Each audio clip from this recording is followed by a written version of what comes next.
Mr. Aric Martinez. And for the world, let's get that straight right off the bat. It's Aric. It's Aric, right? How many times do you get Aric all the time? All the time. I mean, you could say either one. Doesn't matter. As a kid, I've always gone by Aric. So, but we want to get it.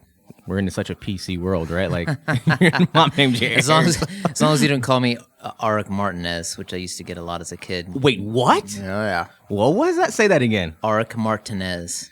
So, and I grew up in California with a pretty strong Hispanic and Latino culture up there, and people said that to me all the time. Which is crazy because Martinez is as Hispanic as it gets, Berrios, Martinez. So, I mean, you have an Hispanic background with the last name Martinez? So, it's actually kind of a strange story. My biological father is from Ecuador, and I never had any relationship with him. He actually passed away back in 2014, 2007, and I didn't even find out till 2014. But he was from Ecuador. He was kind of in and out of jail, troublemaker. So I never had a relationship with him. My mom divorced him when I was an infant, and then she got remarried to a man who was actually half Filipino, but he was adopted by a Mexican man and an Irish woman. So that's how we got the last name Martinez. And then he adopted me when I was 17. So my birth last name is Morera, but my adopted last name is Martinez. So either way, you're going to end up with a Hispanic name. One way or the other. But the Filipino guy, it was Filipino, right? Was adopted by a Hispanic guy. Mexican man, yeah. So. And, wow. So that must be awkward for your dad to just walk around, looks like this, fills out an application, Martinez, and they're not looking for him. They're looking for like a Jose. Being half Filipino, he does look Mexican. Really? Yeah. So, but there's actually another story back behind that I don't want to get into because we're not 100% sure that it's actually true. But let's just say that my grandfather, his dad, his adopted dad, wasn't exactly the most faithful individual. Sure. So there is a possibility that he is the biological son. They just don't know for sure. So Gotcha. he was a very famous boxer in California and kind of a philanderer, and that's a story for another day. Story for another day. Sounds like that could be like a Maury Povich like special, Or when it comes to the case, you are the father. We'll say 30-something-year-old Aric Martinez. Right. You are the father. Right. Wow, that was an awesome. So California, born and raised. When did you move over here to the East Coast? So I joined the Navy right out of high school, literally a month and a half after I graduated, left a week later, and was in Great Lakes for a year, and then came with the Navy here in 96. So got here actually Labor Day weekend 96. So this year would have been 25th. Last month was my 25th year here. So damn. I don't want to make, I know I feel old whenever I pull, an application and the date of birth is, 2000 or something like that, 2001. 96. Let's just say I was, a fifth grader in 96, man. But you look freaking A, man. I mean, look at that. You look amazing. 44. Okay. It's, I'm blessed with those Latino genes where, you don't age this. I believe that's the case, that we don't age the same. So, but and then so my mom too. My mom doesn't look her age either. She's 60. What is she now? 67. And she's getting there. You can tell she's older, but she's probably 10 years younger than what she actually is. So, well, that's awesome because when the next 10, she'll actually look. Right, exactly. 60, so exactly. You always gonna be a decade younger. Man, God bless people with those great genes. Don't hate if you don't have them. By the way, not everybody's able. I really just want to kind of get right in it, Aric. I think every week or every month or so I say, we truly have someone special on, but I really believe it this week, and we're not talking anything else. Guys, really what it needs to be, subtitle right here when you guys go through and edit this, is mental health, and it matters, in this industry, real estate, mortgage, whatever, not even just in the industry. How about just for the sake of humanity? Right. Corporate cultures. I mean, people who work regular 9-to-5s, military, not only mental health awareness, but physical. I mean, there's been a lot of, realtors, been getting, man, I don't know. I mean, there's no other way to say, but they've been getting killed, murdered, assaulted, as well, which we see, those unfortunate, sad effects. But I mean, in this area, and I'm kind of rewinding a little bit. The reason why I had Aric today was, Aric, you've been in this on the East Coast now 25 years, right? When you started, let's go back to when you started, and then, because I don't know, most people don't know, because your platform on social media and the Hampton Roads Real Estate Mastermind, let's just briefly talk about how did that start to be and the original purpose of that. Okay, so I got out of the Navy in 2005.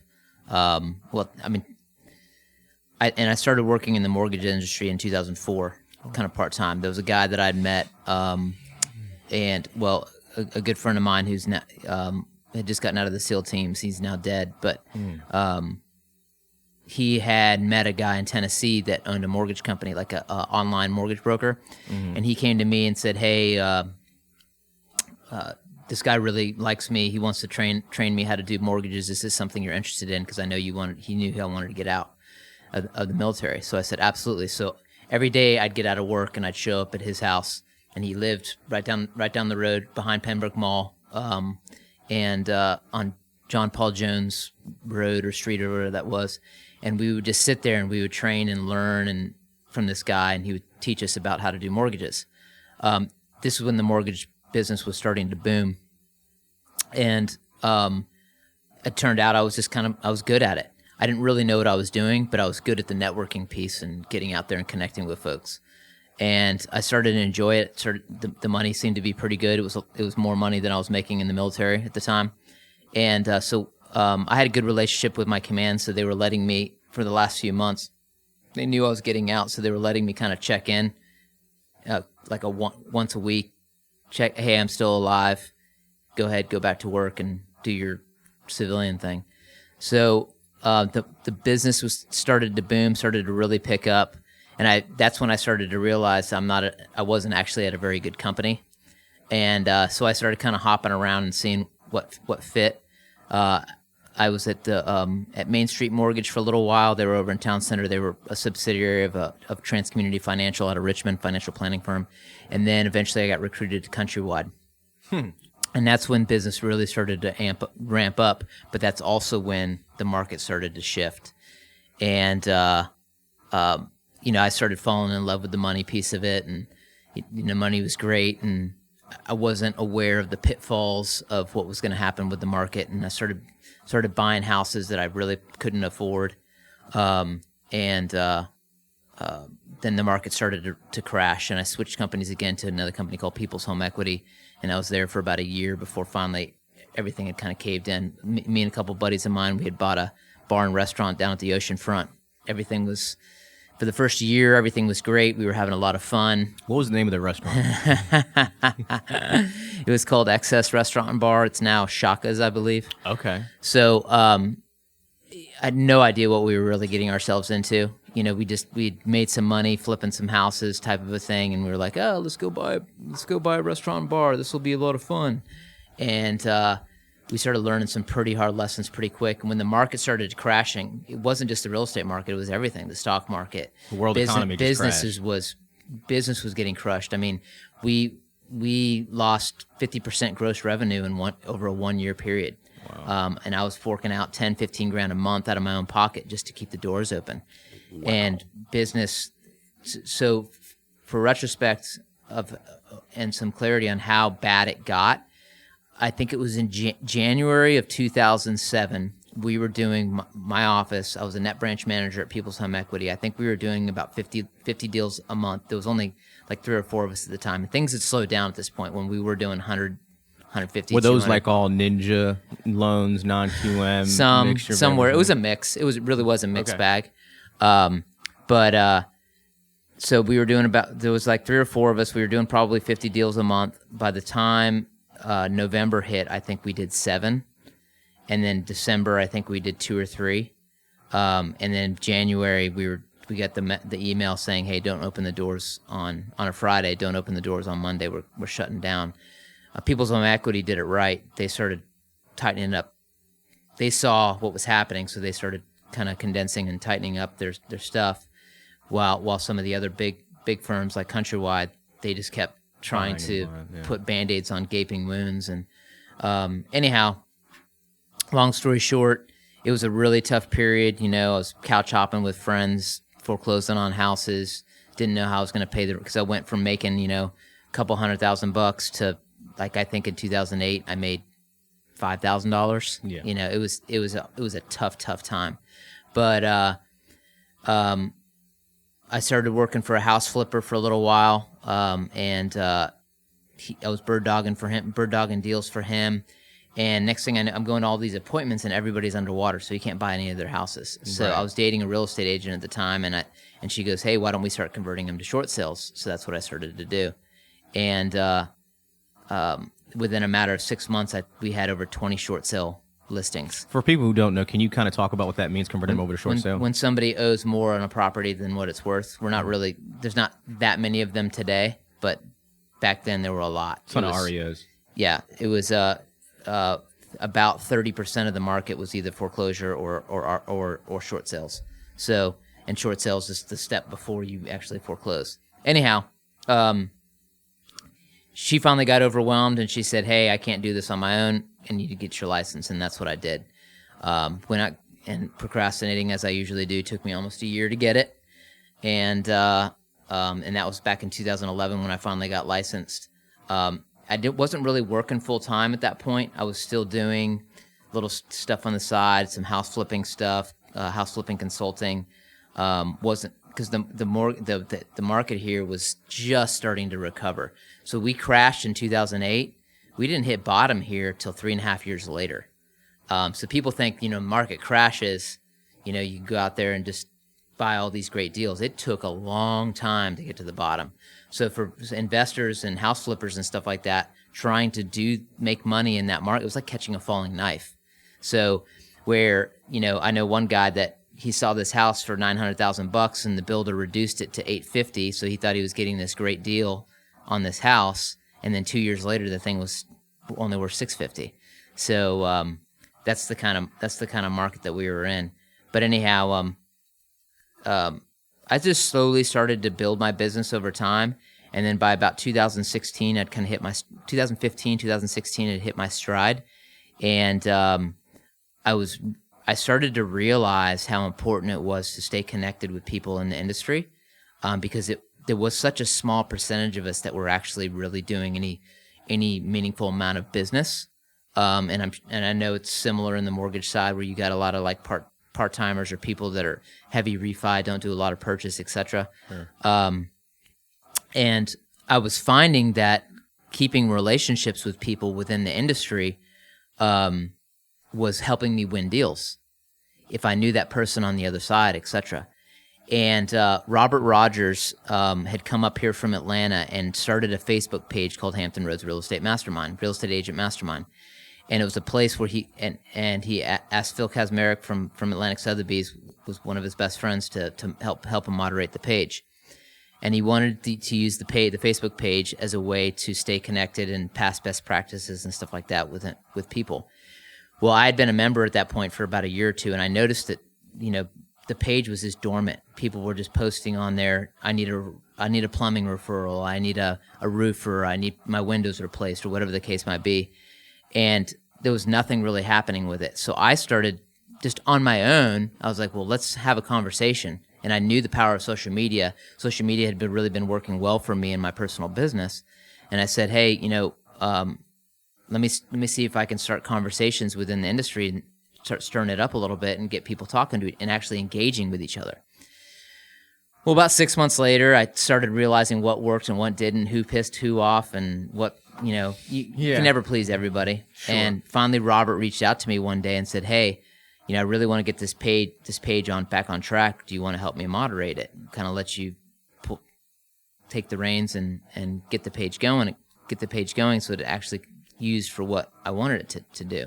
And I said, absolutely. So it took over a year of intentional work, trying to, and I would actually reach out to people that I knew were influential in within the industry and tell them, hey, can you post about a subject to get a conversation going? Or if I post about something, can you please engage with me, comment on it, give me your input? And I would purposely try to do sometimes stuff was very controversial, but that was intentional to keep the conversation, to get the conversation going, so it wasn't just the same old stuff all the time. And it took about a year and a half, but it finally started to get legs. And I think by 2017 into 2018, it really started to build.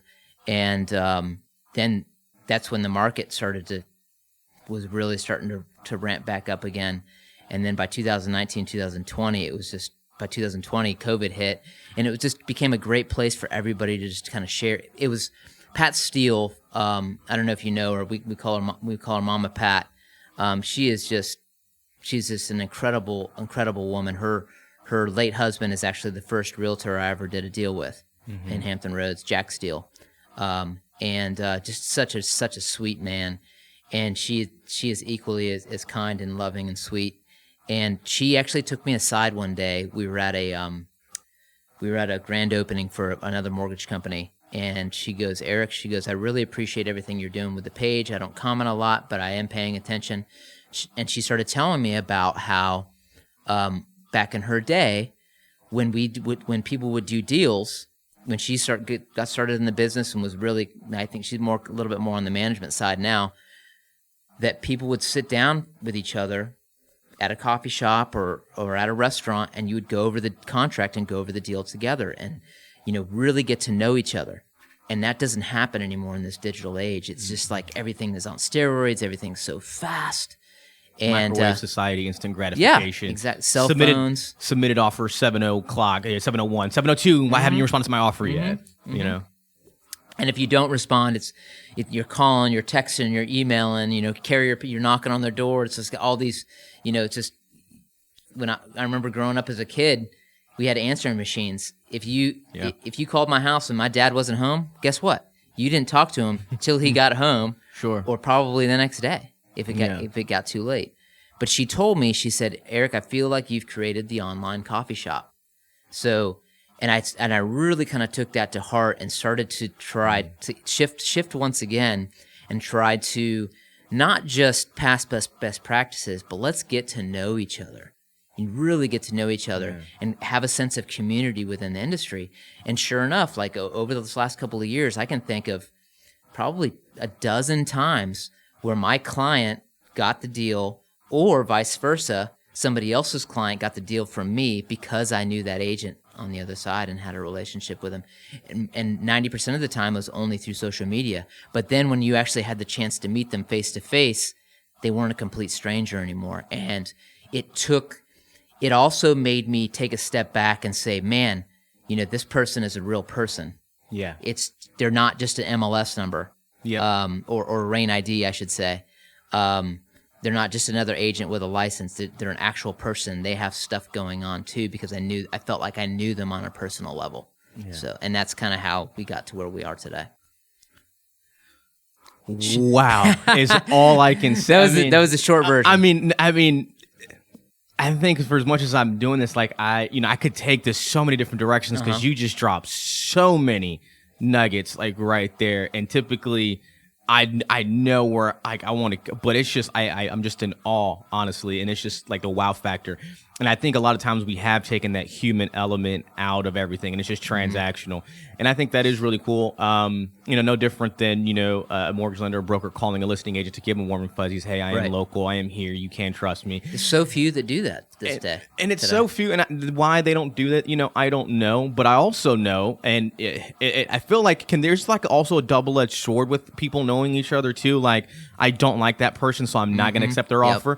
And I've experienced it too, whether it's just kind of like, oh, I work for a movement or a subsidiary of movement for whatever JV, whatever it is. And, they're just like, I don't have a problem with you, but my builder just doesn't want to work with anybody that's affiliated with that. Is there any way we can combat whether it's from a real estate perspective, like, hey, we should give this person, a chance on accepting our offer? I know most people and I don't know, you know this better than me, if you have offers, most firms try to keep the deals within their firm, right? So if someone else in your firm, had the listing and you had the buyer, you're obviously going to have the edge on that same. Well, the responsibility as a licensed agent, you have a fiduciary responsibility to get your client the best deal that you possibly can. Sure. Okay? That doesn't always just come down to money. Mm-hmm. It also comes down to could also be the ease of the transaction. Sometimes, I mean, I've been in numerous situations where an extra $10,000, when I sat down with the client, especially a more affluent one, I would tell them, hey, I don't think this working with this individual is going to be worth the extra $10,000 because they're probably going to hit us so hard during home inspection or whatever the case might be, or maybe just the stress that they're going to put us under to get this thing done, and vice versa on the buyer side as well. Sure. So there's so many things that come into play, and when you can connect with your client and make them understand that it is business, yes, but it is a very emotional transaction from start to finish. For both sides, I've been doing some commercial stuff here recently, and I have for quite some time, but I've been kind of focusing more on it now. It really is a totally different game, and there's drama involved. Oh yeah. But it's not the kind of drama when it comes to where's my family gonna live tomorrow. It's a different type, and it's a different kind of stress. Probably a stress that I thrive in a little bit more because I do take on the stress of my clients. Like I burden that with me. Yeah. And that's been a blessing and a curse. For sure. But anyhow, so how do we get past that? I think, honestly, my perspective and my opinion is it's getting better. And I've been guilty of this too, of like jumping on a bandwagon and just bashing away at a company without knowing the big picture. Sure. It's been such a huge growth period for me over the last couple of years of just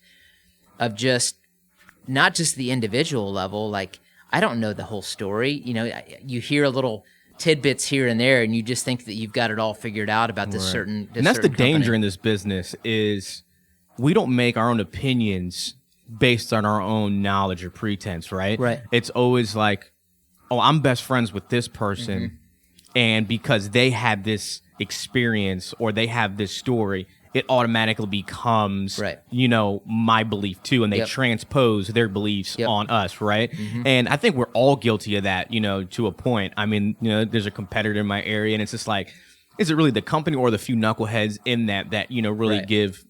I mean, because honestly, lenders are always knocked on the bottom of the barrel, right? We're always like kicked over, ran over. Most people talk, shit about us most of the time. It is what it is. You know what's interesting? When I got started in the business, realtors and real estate agents were taking me as the lender out to lunch. Yeah. You know what changed the game? What's that? What was the switch is, and I won't name the names of the people that used to do it. Sure. But, and I still have great relationships with those agents, but they'd reach out to me and, hey, what can we do to earn your business, Aric? Because everyone would go to the loan officer first back then. Yeah. The game changer where it shifted was Zillow and Trulia. When that became accessible on the phone and people could just pull listings up like that Clients at ease, call you guys, they boom. started to shift, and they started going directly to the agent. And then that's when and it was kind of like, I don't want to say the realtor was kind of kicked over, but the lenders were the ones that were just crazy because we're the ones getting them approved, right? Like, and I always believe in laws of reciprocity, and my top referral partners, like, I'm always making sure, because I believe in working your own database, so I'm not so you have to have a good partnership, right? And there are all those laws of reciprocity, and it's one of those things to where, okay, but we're the one literally trying to give them the money, right? Because I take it very seriously when that referral comes over. Hey, look, you're possibly handing me over your paycheck, but your story becomes my story, most importantly, right? Like, there was just horrible. It was crazy because the reason why I feel a lot of the times lenders are really guilty of, they don't give a shit about the listing side. They only care about their buyers, until I personally became a seller myself. Right. And I was so stressed out about the sale of my house, which actually went smoothly. Right. And I even gave seller concessions when I didn't have to, like right before the market switched. It was December of last year. Right.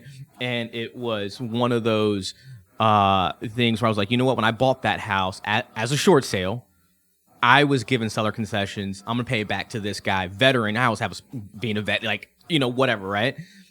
It was the purchase of my house that had me, because it was like right before November, Thanksgiving of last year. I had sold my house, had to move in with my in-laws. So now myself and my kids are in my in-laws' house. And then it was the listing agent, you know, had tenants in their house. And apparently they weren't communicating, because the owners were in California. They weren't communicating to the tenants anything. And the tenants wouldn't let the home inspectors or appraiser in, anything like that. I mean, it was just a nightmare. And as someone who's trying to go through this leaps and bounds to sell my house, you know, that's predicated on the other one, it's like what's going on here, you know? And they really don't care. And you know, that shift of, man, we're all really teammates here. It takes a village. I tell all my clients, it takes a village to close on your house, you know? And they don't know 90% of the things that happen behind the scenes. They don't know. I can't tell you how many times clients would get upset about something, and you know, your knee-jerk reaction is be like, you want me to show you this string of 50 emails? Yeah, we get numb to it. That I was trying to insulate you from, so that it wasn't adding additional stress to the situation. So, but it's a tough.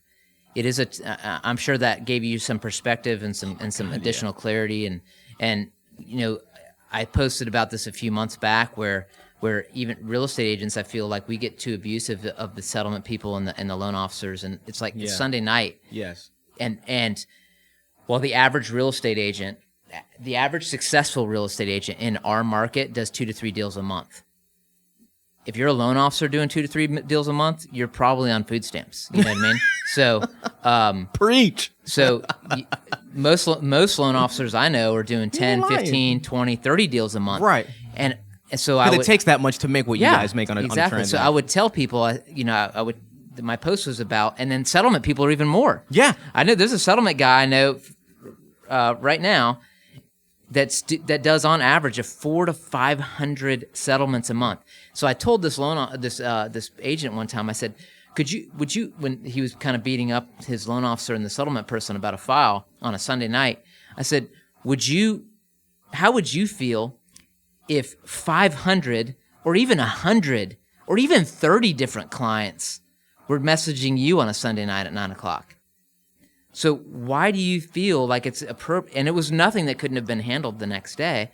But once again, you know, you take that human element out of it, and you're just business. It's just business. And I hate that line. I really do hate that line, because it's more than just business. Yeah. It really is. This is, no matter what you say or what you do, you're not going to take the personal out of home buying and selling. It's never going to happen. I mean, you're just not. And I want to touch on that. So you said a successful real estate agent does 2 to 3 deals a month. Mm-hmm. Depending on what they're in this market, in this market, right? You know, that translates to what? 100 grand, just under 100 grand, maybe 50, 60,000? Depends. It could go like, I mean, I do 2 to 3 deals a month and make a lot more than that because my price points are higher.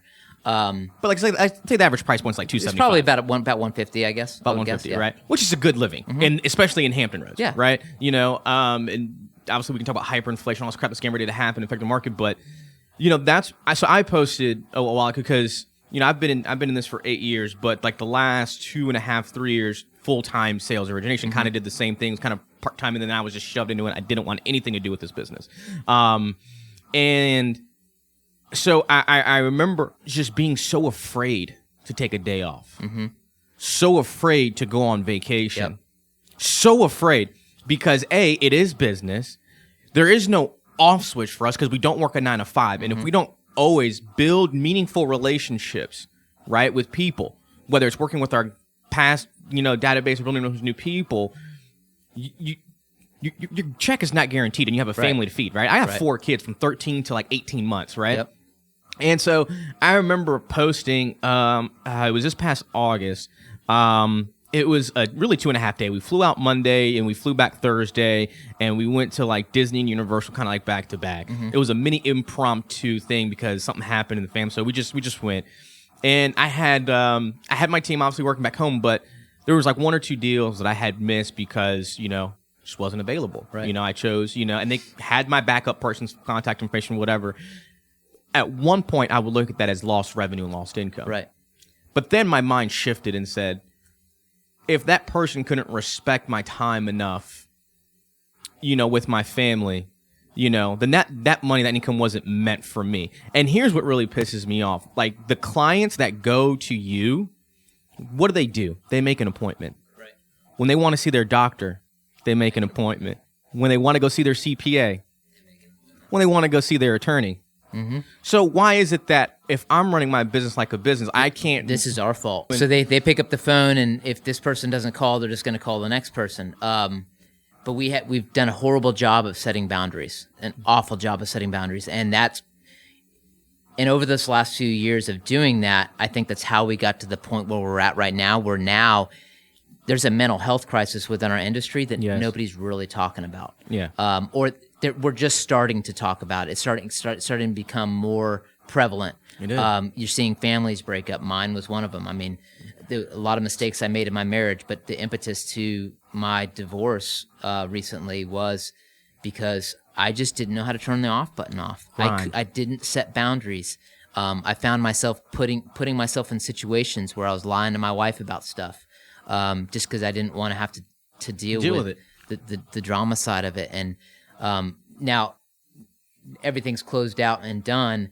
And she and I were talking about this the other day. I now realize that she and I weren't a good match to begin with, but that doesn't take away the How long were you mistakes. married, if you don't mind me About asking? 7 years. Okay. 7.5, but that doesn't remove the mistakes that I made, because I knew who she was when I married her.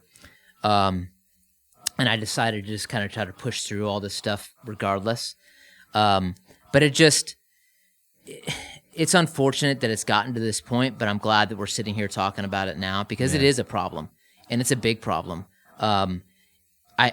I like the conversations that I'm starting to see that people are talking about. Like, there's this kind of like anti-grind culture, counterculture going on right now, which is great, especially coming from the right people. I think more and more individuals need to speak up about it. But there's something too that you and I have in common, that there's a lot of agents and loan officers and settlement people that don't, and that's called they don't have families. So when you don't have kids, and and the only thing that you care about is building your business, then you have the capability of doing that. But that now sets a precedence for everybody else that they should be doing the same thing. And it's just really unhealthy. The problem with those, and I don't ever want to make somebody feel bad about working hard. But even somebody that doesn't have a family, doesn't have children and stuff like that, or doesn't have a partner or a spouse, eventually there is a breaking point to everything. Everybody has limits. We're human. Yep. We have that tipping point where we need that break. And I think that's a big misconception, because working hard, and correct me if I'm wrong, working hard doesn't mean working more. Right. We have those as a unison, like a sentence, like, to work hard, I have to work more, right? And there are some people who, they wake up at 8:01 and that's the grind is starting. Like, I don't do that. I mean, there's people who have to wake up earlier to have their me time before the craziness goes started, whether it's working out, reading your book, Audible, meditating, whatever, yoga.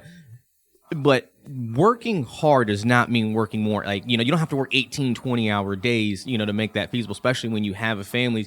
And it's so glorified, and it's disgusting to see that, oh, well, you didn't call us back, so we're not going to accept your offer. Like, you literally called me 20 minutes ago. You know what I mean? Like, oh, we can't, move it. Like, just, it puts people, you were saying, before we got on camera, like, the ugliness of people, and the mental breakdown. You don't know what people have going on that day, right?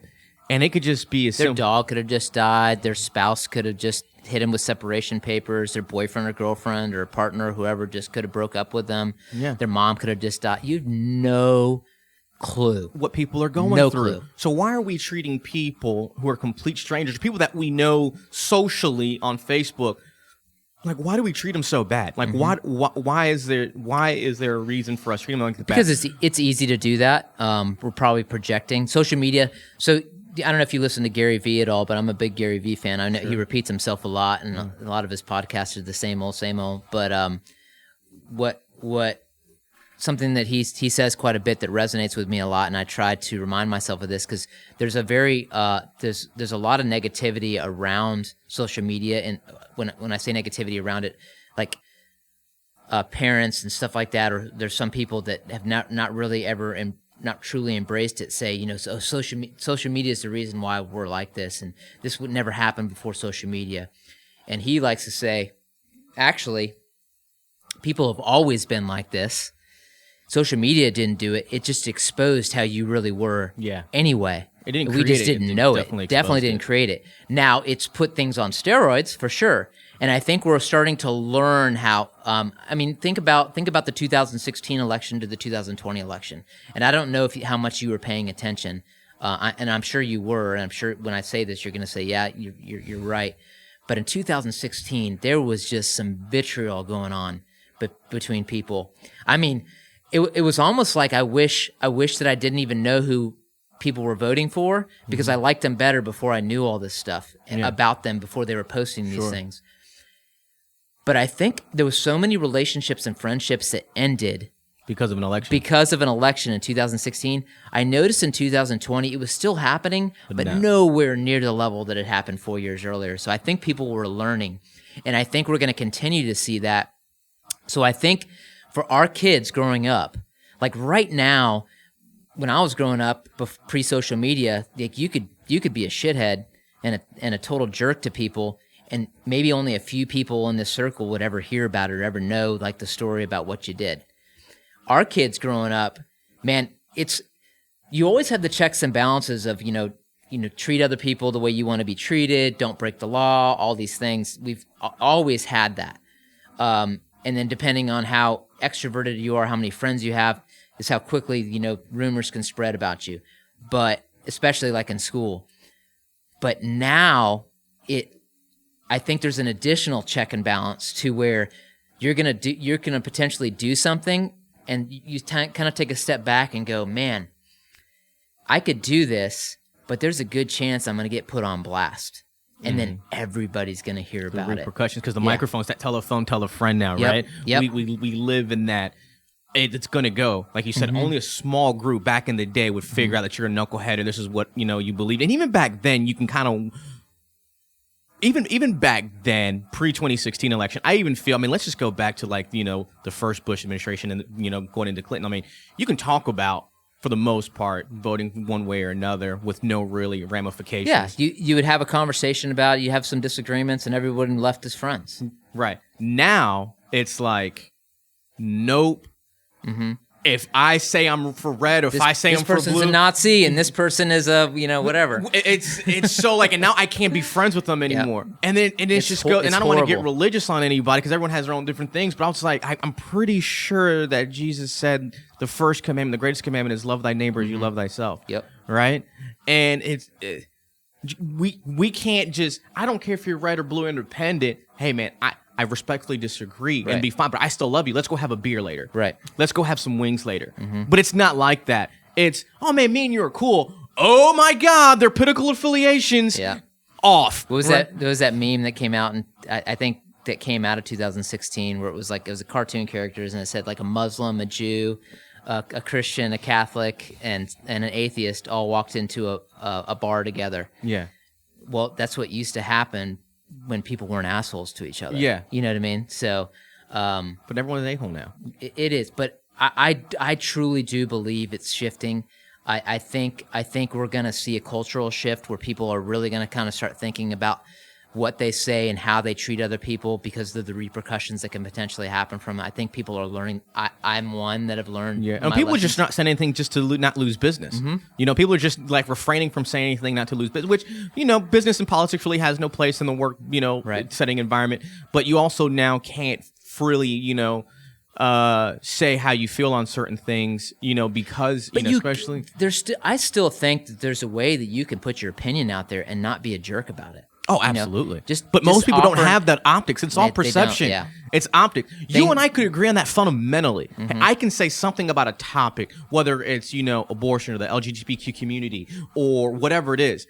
And it's just a simple facet of a little belief in a non-aggressive, non-binary way, right? But someone's going to take that and go far left or right with it. Yep. And it typically happens all the time. And that's what sucks about it. And it happens within the mastermind page all the time. And I've had to, and I've been guilty of pushing too hard on certain subjects and stuff like that, and getting and offending people. So it's lessons that we're learning. It's a new world that we're living in. I think it's probably the greatest time we've ever lived in the ability to. Think about our abilities to get information out to each other and be able to help another person out as quickly as we can today. Versus, if somebody's in a bad place, or somebody in the industry is just not. I think of a real estate agent that lost his wife recently, and within a matter of, I think it was a week or two, we were able, the community, not just the real estate community, but the community in general, raised over $100,000 for him within like a week or so. Just like take some time off. Your wife passed away while giving child birth. Take some time off and step away from work and focus on your family. You weren't able to do that 10 years ago, 12 years ago. No, absolutely not. So got to look at the positive sides too. There's always some positive that's going to come out of the negative. And that goes with anything. It's like when the car was invented, everyone was probably thinking, oh, people are just going to get lazy now. Well, now this is added efficiency to be able to do other things. When the computer became a laptop, oh, people are, they're just going to get the calculator or whatever the case might be. So it's when Amazon started delivering stuff immediately. Yeah, there's that instant gratification mindset that you have, but that also just, now you don't have to go to the store. You can spend some time with your family. Yeah. You know what I mean? So, or additional everything's time just a with your balance family. act, right? I think too much of, one thing is bad, right? Right. And, I think, my wife and I, we try to monitor how much, these kids are on their godforsaken phones and tablets. Like, we didn't have any of that growing up. First of all, I grew up poor as crap, right? And I was still in the age of like the, 1989, like cylinder block phone and stuff like that. Best I ever had was a, hand-me-down Game Boy from one of my friends or whatever. How do we get to that point of like unconditional love, or even if we don't love each other, like cooperation? Because I feel like our love or our cooperation It's always conditional. It's always conditional, and it's always contingent on, I'm going to do this now because later I'm going to expect this. Yep. Or I'm only going to do... Why not just be nice or love someone just because it's the nice thing to do? Or even if whether we're talking about respectfully declining your offer on a property, or just, hey, I don't like how this negotiation went for home inspection, or just... hey, how are you doing today? Like, there's always such an expectation. And that is a one way to do that, or there's two different ways in the same subject when it comes within our industry. And I see this talked about quite a bit. This agent never even contacted me back, and told me that this offer got accepted, or told me that my offer was rejected, etc. And that goes back to, well, yeah, maybe they didn't, but maybe that person's dog just died, or maybe this happened, or maybe that, or maybe they were just completely overwhelmed because they got 40 offers on a property and they couldn't take the time to individually reach out. Like yeah, so I think agents and LOs and everybody in the industry is learning. We're having to learn how to communicate more efficiently versus, those folks that still want to go out and reach out to everyone on an individual level. Man, God bless them. So I personally, if it's a couple people, that's one thing. But when you're dealing with a hot property with all this stuff going on, and if I remember somebody one time talking about, because showing time gets a bad rap within the industry. But somebody's going, most of the people that talk bad about showing time are agents that have never had 15 listings at one time. I mean, I couldn't even imagine. I remember what it was like back in when the short sale and REO market was strong. We had 20 some odd listings together. It was overwhelming, the amount of phone calls that we would get, and that was in a relatively down market. We were getting tons of phone calls on it. I couldn't even imagine what that's got to be like for an agent today, having heavy listings and just getting called. So and just, once again, you just got to remember that no system is perfect. Everyone's a person.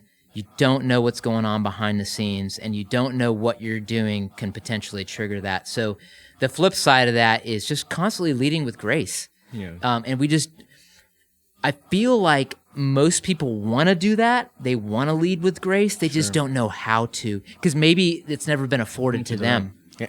And I think the best way we can just show them, right? And then maybe they'll keep passing it and paying it forward.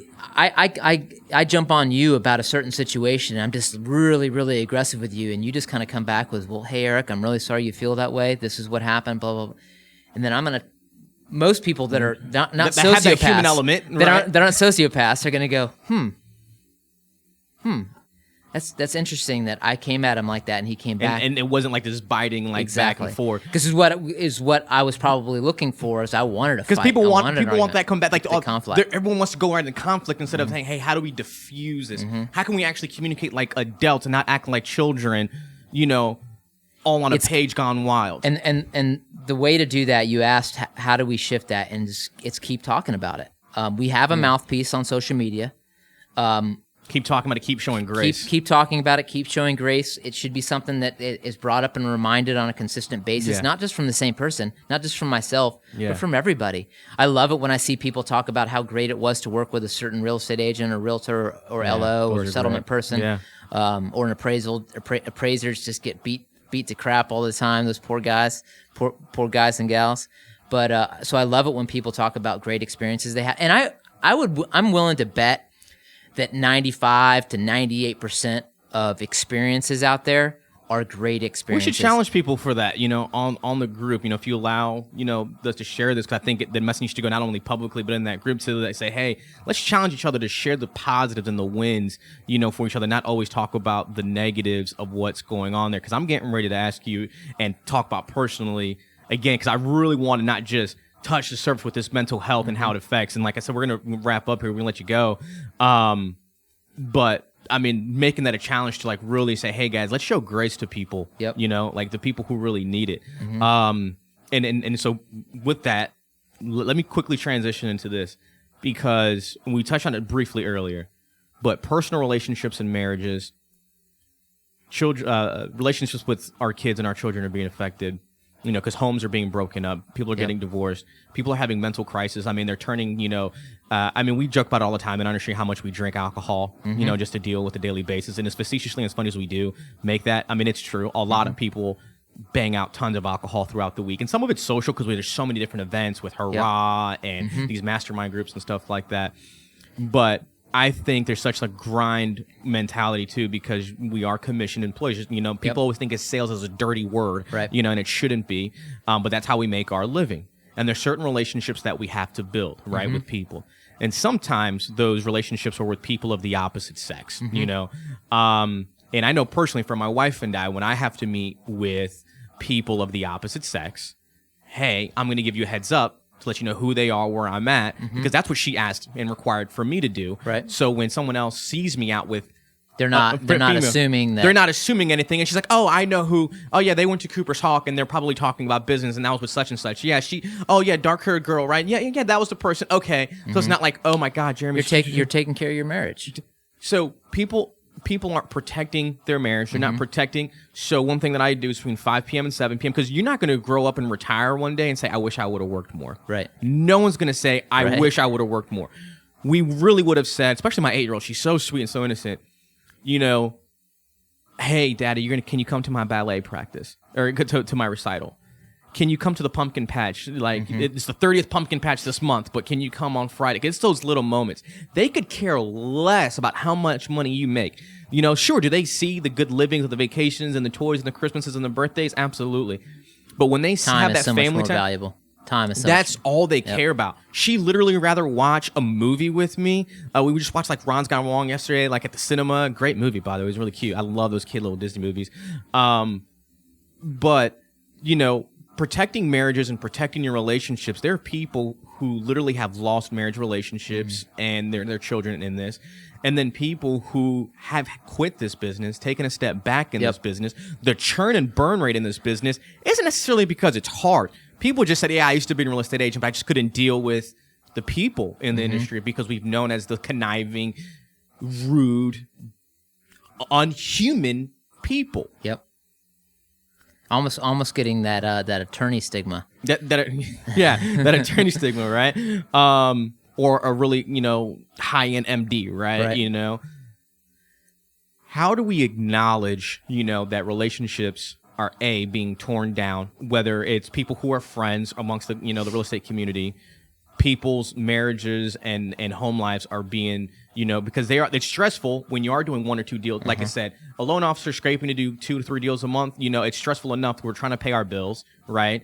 and then we have our marital relationships, and then we have the work ones we're trying to build.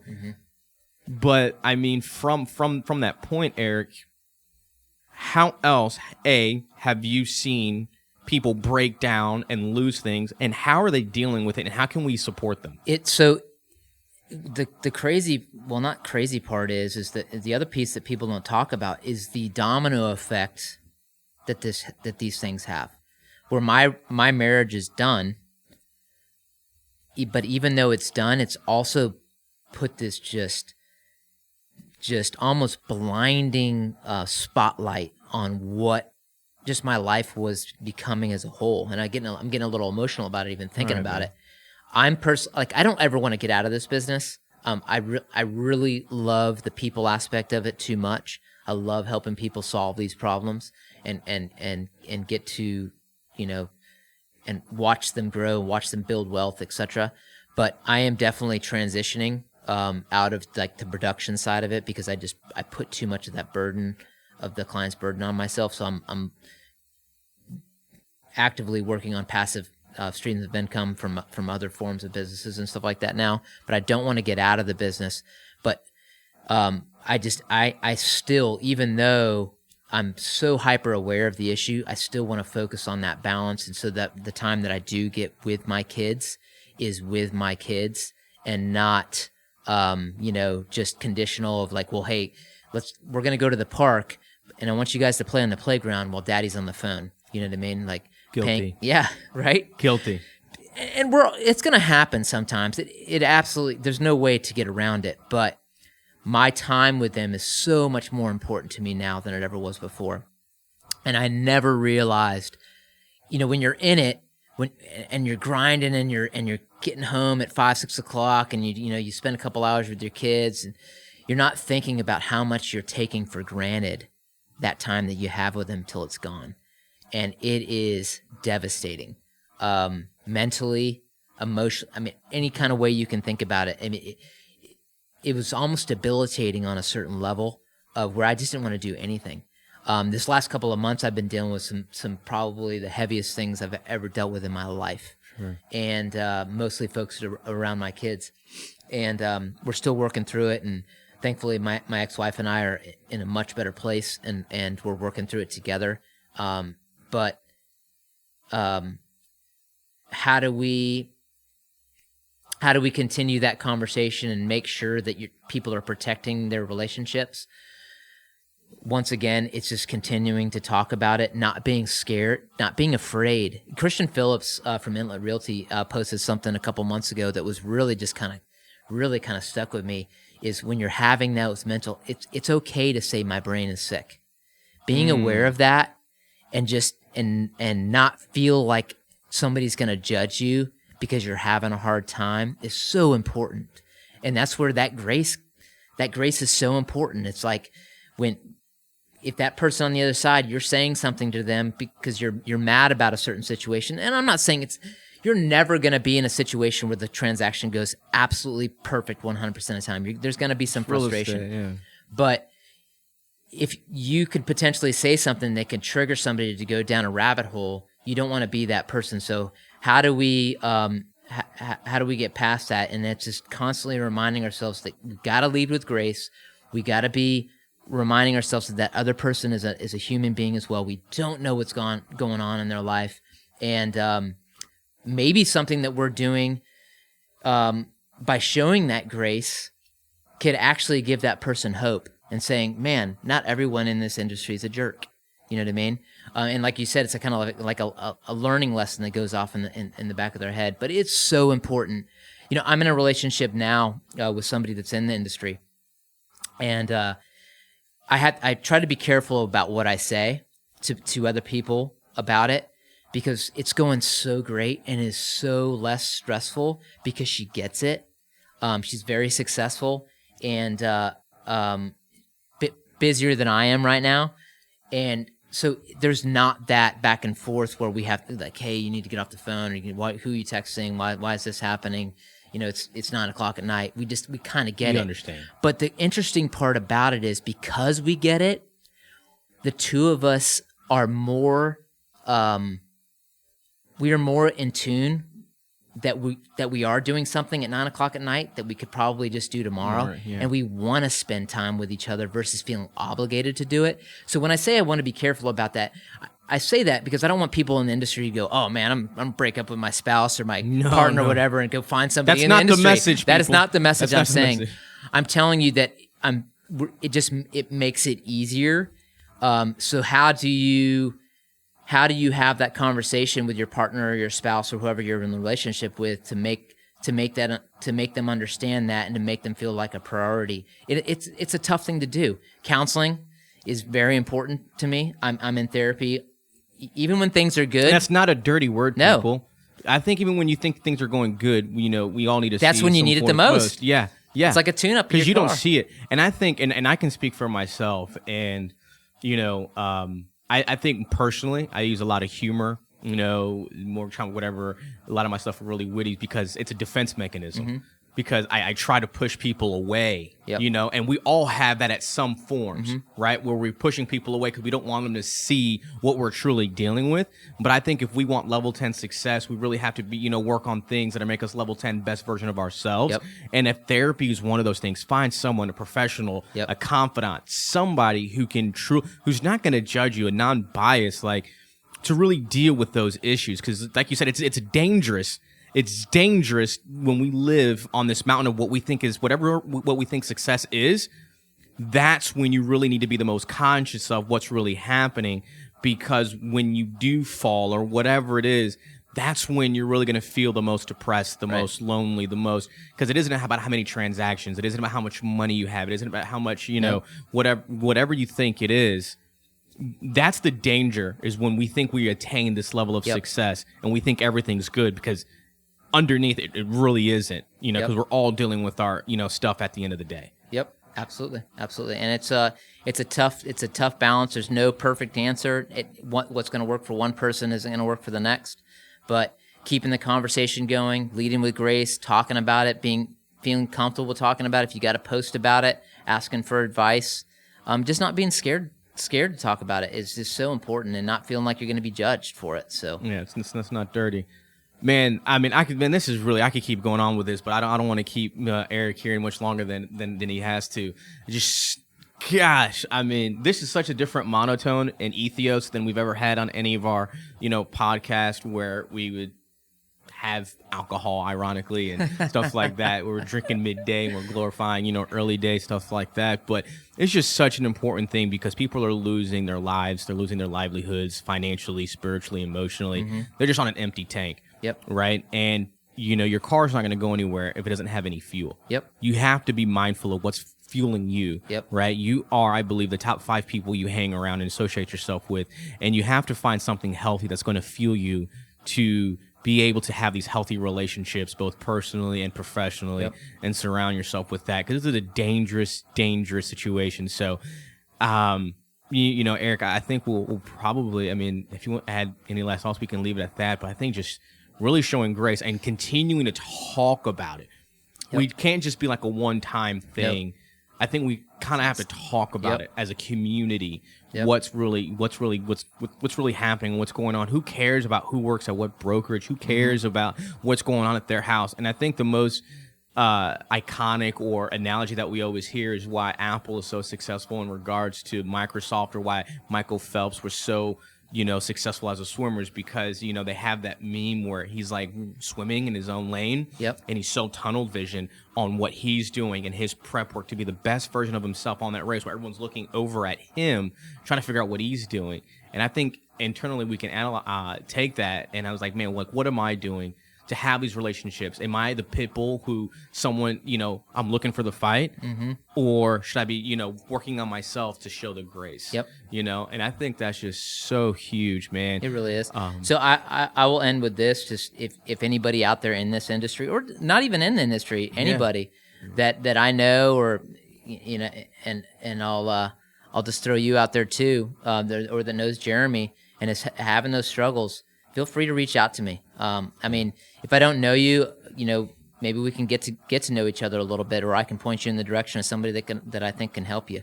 But don't be afraid to reach out, or reach out to some of your close friends. And if you feel like you're scared to reach out to those close friends, they're probably not your close friends. So boom, like mic drop. Like, can we just mic drop? If you're not comfortable going to them, then they're probably not your friends. That's absolutely right.